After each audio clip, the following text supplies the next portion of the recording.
इनके षड्यंत्रों से बचने के लिए हमारे पास दो ही चीजें काम आएंगी। एक हमारा जुनून, एक हमारे केजरीवाल जी की कट्टर ईमानदारी, और तीसरा हमारे जनता को समर्पित जनहित के काम। आज तक मैंने अपने शीर्ष नेतृत्व से कभी नहीं कहा कि मुझे किसी प्रकार की पद की लालसा है। आज तक एक ऐसा नेता का नाम बताइए और उदाहरण बताइए आजाद भारत में जिसने डंके की चोट पे कहा कि अगर मैंने काम किया है तो वोट देना, नहीं तो वोट मत देना। ये दिल्ली में भारतीय जनता पार्टी को आम आदमी पार्टी की एक भी योजना पसंद नहीं आती। वो तो कह रहे हैं कि ये कुछ नहीं है, सब दिखावा है। मैं तो कहूंगा कि हमारे देश के जो प्रधानमंत्री जी हैं वो हमारे केजरीवाल जी से सीख करके ये जो संजीवनी योजना है पूरे देश में चालू कर। भारतीय जनता पार्टी ने पिछले 10 साल में इस कदर लाकर छोड़ा है, नई ना तो ये रोजगार की कोई नीति तैयार करके कर पाए हैं, ना नौकरियां लग पा रही हैं, और जिनकी जो नौकरियां थी वो नौकरियां भी छोड़ के लोग बेरोजगार हो रहे हैं। नमस्ते, आदाब। मेरा नाम है विक्रम बिंदांजू और आप देख रहे हैं टीटीएस इंडिया। अगले साल 2025 में फरवरी में दिल्ली विधानसभा का चुनाव होना है। तमाम पार्टियां, चाहे वो आम आदमी पार्टी हो, कांग्रेस हो, बीजेपी हो, सभी ने अपना दमखम लगाना शुरू कर दिया है कि इस बार दिल्ली के सत्ता पे कौन काबिज होगा। आज हमारे साथ खास बातचीत के लिए आम आदमी पार्टी के नेता और एक चर्चित और वायरल चेहरे राम गुप्ता जी है। हम इनसे बात करेंगे और जानेंगे राजनीतिक सरगर्मियां। तो राम गुप्ता जी, आपका बहुत बहुत धन्यवाद टीटीएस को समय देने के लिए। कैसे हैं आप? मैं बिल्कुल ठीक हूँ। आपके टीटीएस के सभी दर्शकों को मेरा प्रणाम, और जो भी दिल्ली में टीटीएस को देखते हैं उन सभी से मेरी हाथ जोड़कर विनम्र प्रार्थना है कि अब एक साथ आकर के झाड़ू उठाएं और इन झाड़ू ऐसी चलाएं कि ये जितने भी असामाजिक तत्व हैं ये पूरा दिल्ली छोड़ करके ही भाग जाएं। अच्छा, आज मैं आपके मुखिया यानी आम आदमी पार्टी के संयोजक अरविंद केजरीवाल को सुन रहा था, तो उन्होंने बीजेपी पे कुछ आरोप लगाए हैं। मैं पहले उस पे ही आपकी राय जान लेता हूं। उन्होंने कहा है कि अगर बीजेपी आती है, बीजेपी चुनाव लड़ रही है, जो योजनाएं हैं आम आदमी पार्टी की, अगर वो सत्ता में आएगी तो सभी योजनाओं को बंद कर देगी। आपकी क्या राय इस पे? देखिए, पूरी दिल्ली में जिस दिन से अरविंद केजरीवाल जी ने महिला सम्मान योजना और संजीवनी योजना, जी, जो 60 साल से ऊपर के बुजुर्ग हैं, हमारे बुजुर्ग माता पिता तुल्य जी, दिल्ली वासी, उनके लिए संजीवनी योजना की घोषणा की जी, कि अगर वे जीते तो इससे जो है 60 साल से ऊपर जितने भी हमारे माता पिता तुल्य बुजुर्ग हैं उन सभी को, चाहे वो सरकारी अस्पताल हो चाहे वो प्राइवेट अस्पताल हो, निःशुल्क अनलिमिटेड, चाहे वो 1 करोड़ रुपए का भी बिल बने तो उस पर किसी भी प्रकार का 1 रुपया खर्चा नहीं लिया जाएगा। और वो सारा खर्चा दिल्ली सरकार, आम आदमी पार्टी की सरकार पे करेगी, चाहे वो प्राइवेट अस्पताल का खर्चा हो चाहे वो सरकारी अस्पताल का। ये आपसे पहले तो भाजपा ने एक योजना लाई है, आयुष्मान योजना। मैं बताता हूँ जी, दूसरी योजना आप समझ लीजिए, मैं उस पर भी आता हूँ। वो बहुत अच्छा सवाल है आपका। दूसरा, इससे होगा क्या? आज हमारे देश में एक पैटर्न चालू हो गया है कि न्यूक्लियर फैमिली वाला कॉन्सेप्ट। इस भारतीय जनता पार्टी ने पिछले 10 साल में इस कदर लाकर छोड़ा है, नई ना तो ये रोजगार की कोई नीति तैयार करके कर पाए हैं, ना नौकरियां लग पा रही हैं, और जिनकी जो नौकरियां थी वो नौकरियां भी छोड़ के लोग बेरोजगार हो रहे हैं। जी, युवा बेरोजगार। अब वो बेचारे क्या करें? वो अपना खर्चा वहन करें या अपने माता पिता का? तो कई बार हमने देखा, हमारे केजरीवाल जी ने एनालिसिस किया और कैलकुलेशन किया कि कहीं ऐसा तो नहीं कि हम कुछ चूक कर रहे हैं। जी, जी, तो जो उन्होंने देखा, सर्वे किया, सर्वे करवा करके वो हैरान रह गए कि दिल्ली के अंदर ही ये तो योजना पूरे देश में लागू होना चाहिए, अकेले दिल्ली में नहीं। मैं तो कहूंगा कि हमारे देश के जो प्रधानमंत्री जी हैं वो हमारे केजरीवाल जी से सीख करके ये जो संजीवनी योजना है पूरे देश में चालू करें, क्योंकि आज जो है 60 साल से ऊपर जो बुजुर्ग हैं, ना तो उनको कोई भी बीमा पॉलिसी में कवर किया जा रहा है, जी, बिदक जाते हैं लोग, और जो बेचारे अपना जो 60 साल की उम्र तक उन्होंने जो टैक्स दिया भारत सरकार को, राज्य सरकारों को उस टैक्स का रिटायरमेंट के बाद बेचारों को कोई बेनिफिट नहीं मिलता, और जो उनके बच्चे हैं उनकी खर्चे ज्यादा होने की वजह से, आय कम होने की वजह से वो अपने माँ बाप का सही से इलाज नहीं करवा पाते हैं। तो ये सब चीजों को ध्यान में रख करके आदरणीय केजरीवाल जी ने एक विजन तैयार किया और उस विजन के तहत ये संजीवनी योजना लाए। इस संजीवनी योजना से इस दिल्ली के अंदर लगभग जो आबादी हमारी 60 साल से ऊपर है, बड़े बुजुर्ग, माता पिता तुल्य, इन लोगों का निःशुल्क इलाज होगा। इससे इनका जीवन जो आफ्टर 60 साल के बाद तैयार होता है वो एकदम हेल्दी रहेगा। दूसरा, महिला सम्मान योजना। जब से महिला सम्मान योजना की घोषणा हुई, सर एक मिनट जो आप वो योजना की बात कर रहे हैं मुफ्त उपचार की, मैं मेट्रो से आ रहा था तो बीजेपी का एक पोस्टर देखा मैंने जी। तो वहां पे लिखा हुआ था कि एक दिल्ली का हॉस्पिटल का फोटो था और एक ये मुफ्त उपचार का, तो वो तो कह रहे हैं कि ये कुछ नहीं है, सब दिखावा है। आपको कौन कह रहा था? बीजेपी। बीजेपी दिल्ली सरकार के अगेंस्ट काम करती आई है जी। ये रिकॉर्ड है। उन्हें तो दिल्ली की जनता को जो जो योजनाएं समर्पित की हैं, चाहे वो फ्री बिजली की योजना हो जी, फ्री पानी की योजना हो, दिल्ली के स्कूल ठीक करने की योजना हो, स्कूलों का इंफ्रास्ट्रक्चर ठीक करने की योजना हो, एजुकेशन का स्तर ठीक करने की योजना हो, मोहल्ला क्लिनिक की योजना हो, हमारे दिल्ली की चिकित्सा व्यवस्था को ठीक करने की व्यवस्था हो, या महिलाओं को फ्री बस राइडिंग की व्यवस्था हो। दिल्ली में भारतीय जनता पार्टी को आम आदमी पार्टी की एक भी योजना पसंद नहीं आती। कारण वो नहीं है, कारण उनकी दिल्ली की जो 2 करोड़ आबादी है वो कुंठा से इतने भरे हुए हैं, भारतीय जनता पार्टी वाले इतने डरे हुए हैं कि उन्हें भरी प्रचंड जो के आम मतलब पूरे देश में जब 2014 में जीत कर आए मोदी जी, और उन्हें जो है एक विजय का उनका जो रथ था वो केजरीवाल जी ने कैसे रोक दिया, पहला कुंठा। फिर इसके बाद दोबारा चुनाव का मौका आया 2013 के बाद 2015 में, उसमें भी वो हार का सामना करना पड़ा। फिर इसके बाद 2020 में इन्होंने खूब जुगाड़ बनाया, खूब फर्जी बातें करी, फर्जी मीडिया के द्वारा, अपने जो उनका जो ट्रोल आर्मी उसके द्वारा। लेकिन दिल्ली में केजरीवाल जी ने एक बात कही थी और वो बात ये थी कि अगर 2015 से लेकर पिछले 5 साल में मैंने अगर दिल्ली में जनहित से जुड़ी जो योजनाएं लागू करी हैं, अगर उससे आपको कुछ फायदा हुआ है तो मुझे वोट देना, अन्यथा मत देना। ऐसा कहने वाला आजाद भारत में ये इकलौता नेता है हमारा आदरणीय अरविंद केजरीवाल, जिसने डंके की चोट पर वोट मांगा और कहा कि अगर मैंने पिछले 5 साल में काम किया है तो वोट देना, नहीं तो मत देना। मैं आपसे कहता हूं, आपकी पत्रकारिता की लाइफ में आज तक एक ऐसा नेता का नाम बताइए और उदाहरण बताइए आजाद भारत में जिसने डंके की चोट पे कहा कि अगर मैंने काम किया है तो वोट देना, नहीं तो वोट मत देना। ये इकलौते आम आदमी पार्टी की सरकार के मुखिया आदरणीय अरविंद केजरीवाल जी अपने मुख्यमंत्री रहते हुए उन्होंने दिल्ली की जनता को मैं अब दूसरा तो मेरे कहने का मतलब है कि ये भारतीय झूठा पार्टी सिर्फ और सिर्फ दिल्ली भारतीय झूठा पार्टी बीजेपी। अच्छा, ये भारतीय जनता पार्टी अर्थात भारतीय जनता पार्टी ये दिल्ली में किसी भी योजना को असफल करने के इतने कुत्सित प्रयास करती है, लेकिन दिल्ली की जनता इतनी समझदार है। अभी मैं आपको एक ताजा उदाहरण बताता हूं। इन्होंने अभी 2 दिन पहले, हाँ मैं उस पे आने वाला था, जो 2 दिन पहले प्रवेश वर्मा को जी तो अभी वो 2 दिन पहले जो प्रवेश वर्मा ने अपने घर पे बुला करके दिल्ली की 1 करोड़ महिलाओं को, जी लगभग 1 करोड़ महिलाओं का ही है समूह, हाँ 2 करोड़ आबादी है तो आधी आबादी, तो 1 करोड़ महिलाओं को उन्होंने 1100 रुपए कैश बांटने के लिए अपने घर बुलाया हुआ था प्रवेश वर्मा ने। वो तो जय हो आप जैसे मीडिया वालों का कि भनक लग गई तो मीडिया वालों ने उसका सारा खेल बिगाड़ दिया जी।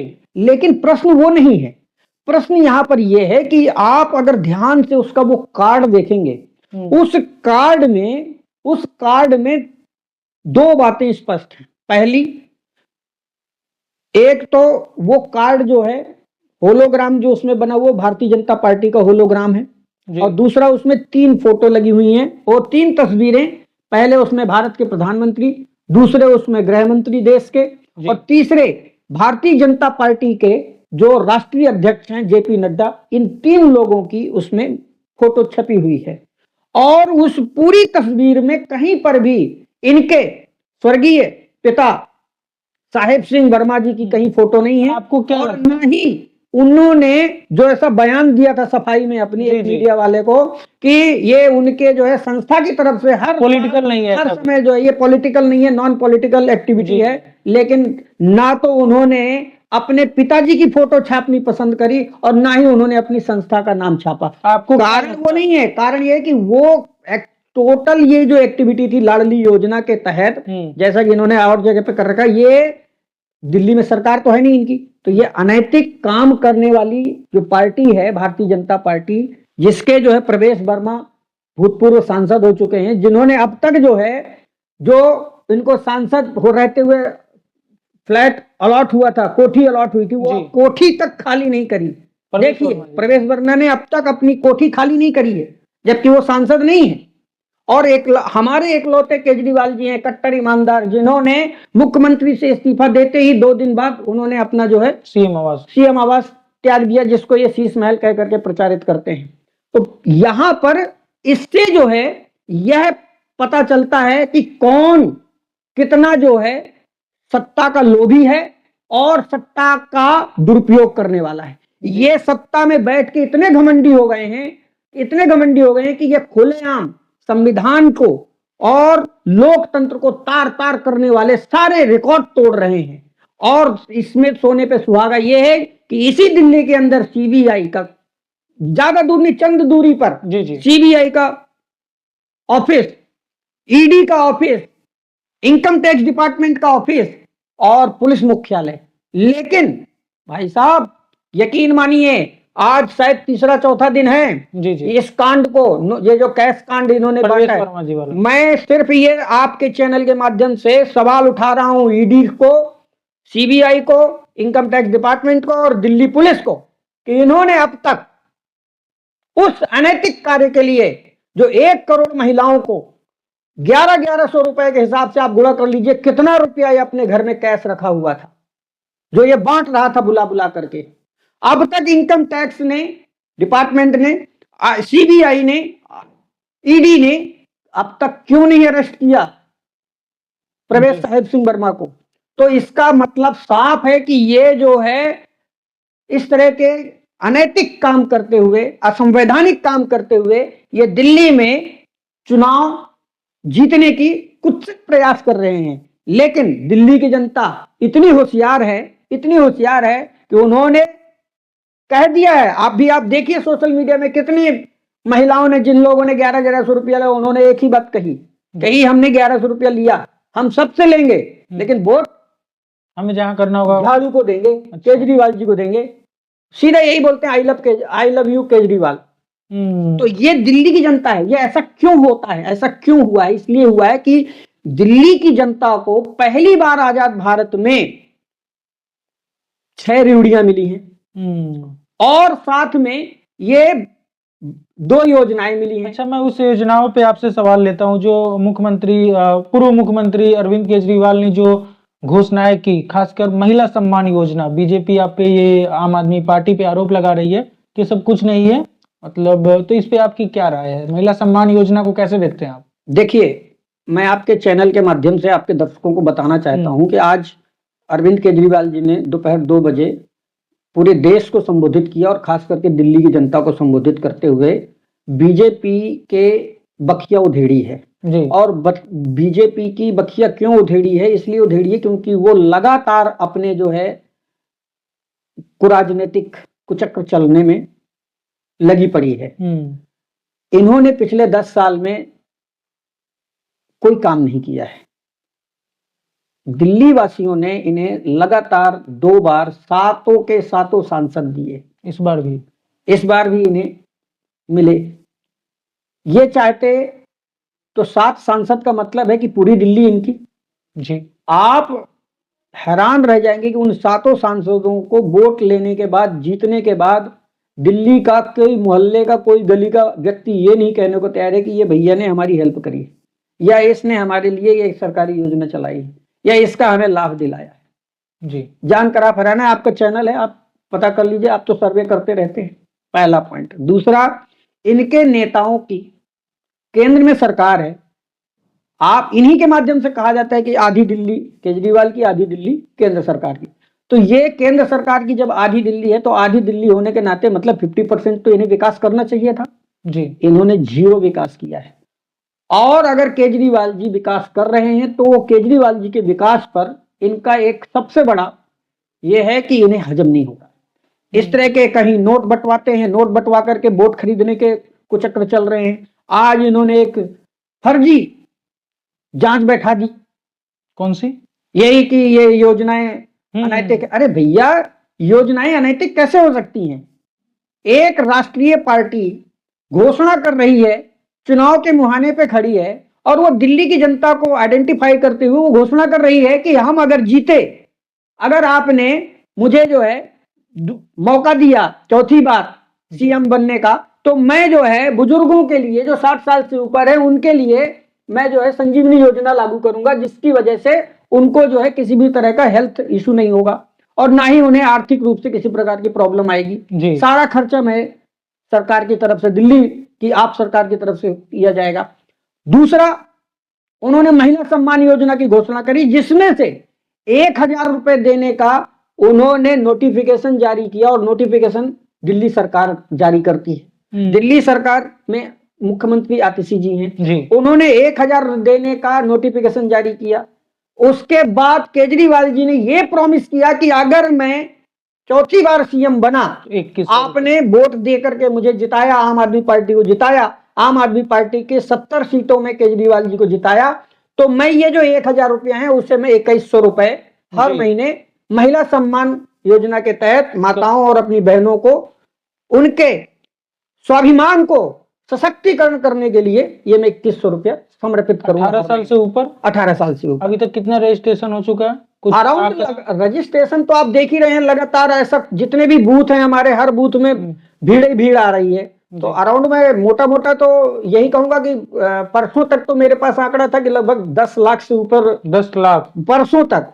और कल और आज का मुझे कैलकुलेशन नहीं पता क्योंकि मैं थोड़ा इधर चुनावी कैंपेन वगैरह में लगा हुआ था तो मैं नहीं ध्यान दे पाया हूं, लेकिन मुझे परसों तक का आंकड़ा पता है कि 10 लाख से ऊपर महिलाओं ने रजिस्ट्रेशन कर लिया है। तो इस बार और लगभग 2.5 लाख बुजुर्गों ने दिल्ली के संजीवनी योजना में रजिस्ट्रेशन करवा लिया है। लगभग 13 लाख। तो राम गुप्ता जी ये बताइए, तो इस बार दिल्ली का जो विधानसभा चुनाव है जी, तो पिछले 2-3 चुनाव से मुश्किल है, क्योंकि बीते दिनों हमने देखा, कुछ महीनों में आपके बड़े बड़े नेता अरविंद केजरीवाल, संजय सिंह कहीं ना कहीं जेल से होकर आए हैं, बेल पे आए हुए। तो इस चुनाव में क्या उसका प्रभाव पड़ेगा? देखिए, हर चुनाव मुश्किल ही होता है जी। मैं कभी नहीं कहूंगा कि हमारे लिए चुनाव आसान है। चुनाव तो हम लड़ ही नहीं रहे हैं जी। आप माहौल देखिए, दिल्ली के अंदर चुनाव आम आदमी पार्टी नहीं लड़ रही। ये जो चुनाव हो रहा है, दिल्ली की 2 करोड़ मतदाता वर्सेस बीजेपी कांग्रेस है।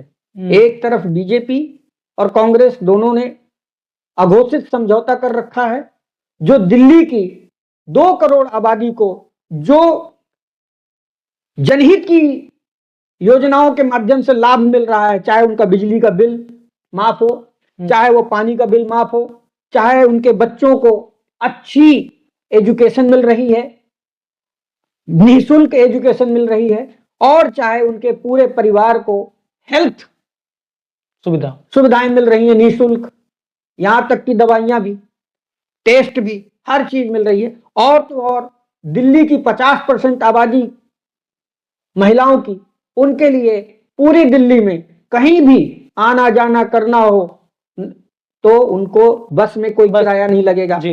इसके अलावा सीसीटीवी का जाल, पूरी दुनिया में इकलौता ये दिल्ली राज्य है जिसको जो है सबसे ज्यादा सीसीटीवी कैमरों के जाल के लिए पहचाना जाता है, जाना जाता है।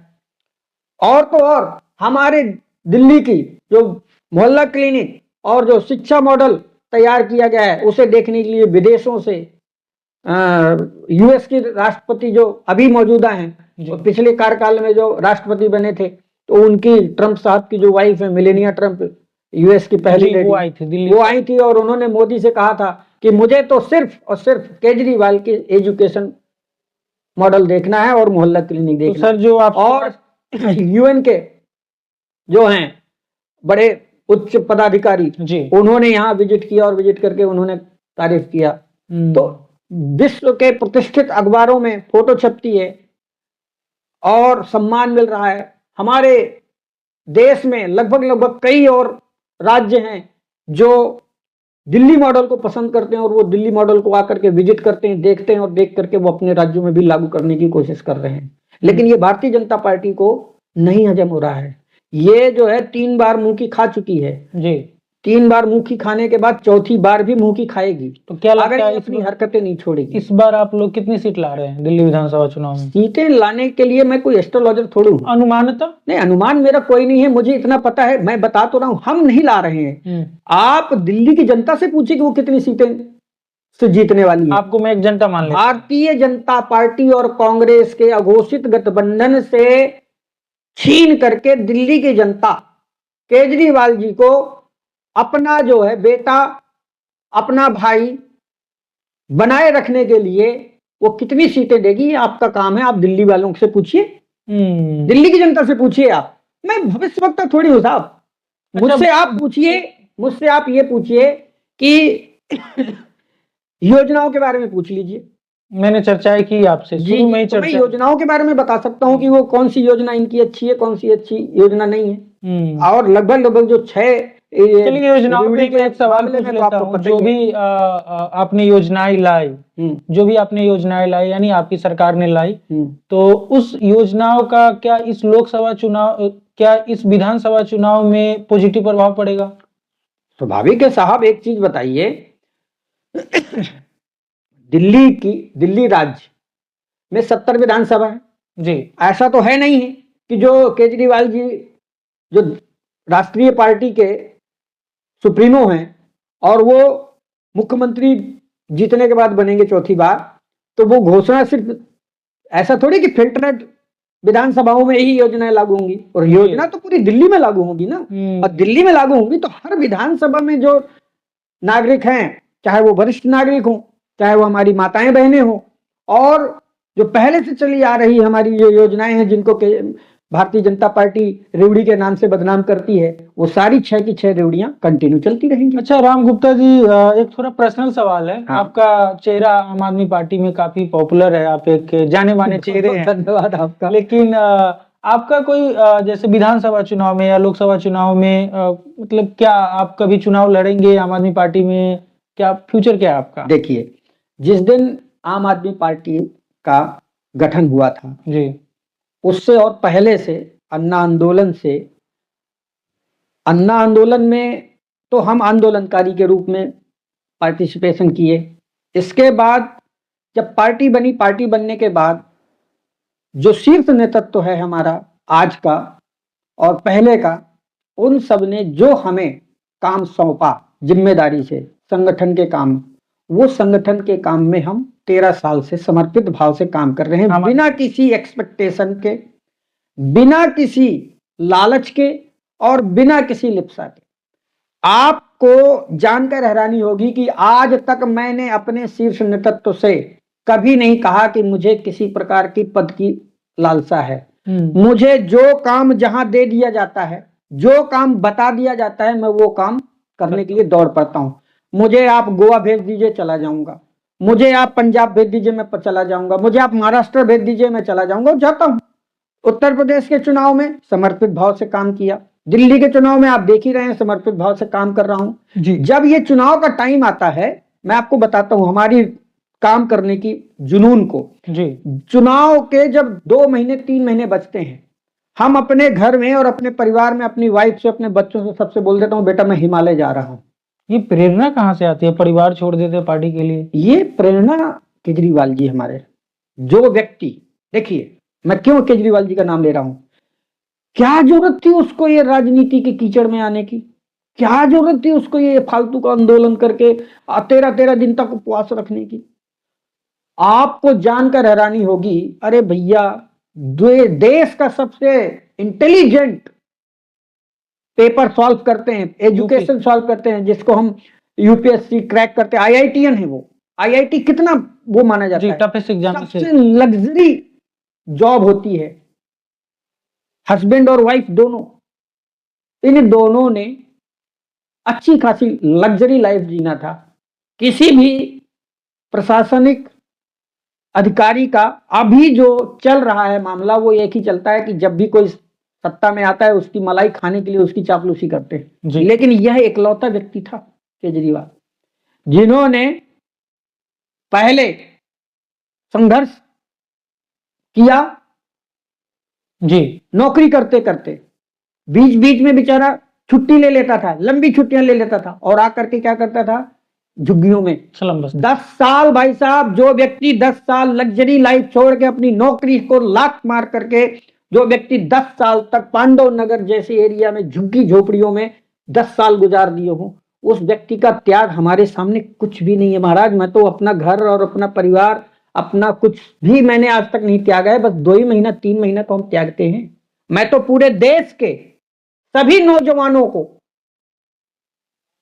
आह्वान करता हूं कि दिल्ली के इस विधानसभा चुनाव में अपने अपने काम को त्याग करके मात्र जो लास्ट जो बचे हुए हैं, ये 1 महीना 1.5 महीना, इनमें तन मन धन से लग जाइए, क्योंकि हम पैसे से मजबूत नहीं है भारतीय जनता पार्टी की तरह। और भारतीय जनता पार्टी षड्यंत्र पर षड्यंत्र करने में लगी हुई है। इनके षड्यंत्रों से बचने के लिए हमारे पास 2 ही चीजें काम आएंगी। एक हमारा जनून, एक हमारे केजरीवाल जी की कट्टर ईमानदारी, और तीसरा हमारे जनता को समर्पित जनहित के काम जी। हम काम की राजनीति की वजह से पहचाने जाते हैं, इसीलिए दिल्ली की जनता बोलती है I love you Kejriwal ji, और मैं भी बोलता हूं I love you Kejriwal. Kejriwal जिंदाबाद जिंदाबाद जिंदाबाद। शुक्रिया राम गुप्ता जी, आपने समय दिया, कीमती समय दिया, काफी अच्छा लगा आपसे बात करके, और मेरे तरफ से भी आपको शुभकामनाएं। तो ये राम गुप्ता जी थे, इनका चेहरा न चाहते हुए भी आपके मोबाइल स्क्रीन पे आया ही होगा।